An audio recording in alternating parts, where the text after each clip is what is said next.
ప్రతి వారికి ఈ శ్లోకం నోటికి రావాలి, తప్పులు లేకుండా చదవాలి. ఇందులో ఒక గమ్మత్తు ఉంది ఆ శ్లోకంలో అక్షరాలు మారాయా వ్యతిరిక్త అర్థాలు వస్తాయి. అందుకని తప్పులు చదవకుండా చక్కగా చదవడం నేర్చుకుని చిన్న చిన్న పిల్లల దగ్గర నుంచి అలవాటు చెయ్యండి. స్నానం చెయ్యగానే ఒక్కసారి అమ్మవారి దగ్గరికి వెళ్ళి ఆ కట్టుకున్న తువ్వాలతోటో అందులో బాలల భక్తికి అమ్మవారు పొంగిపోతుంది.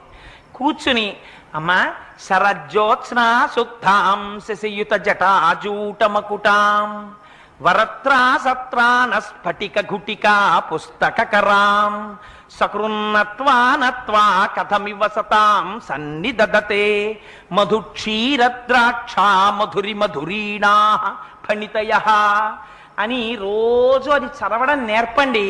మీరు 1,000,000 రూపాయలు ఇచ్చినప్పుడు మీ మనవణ్ణి రక్షించుకున్న కన్నా ఈ ఒక్క శ్లోకాన్ని మీ మనవడికి మీరు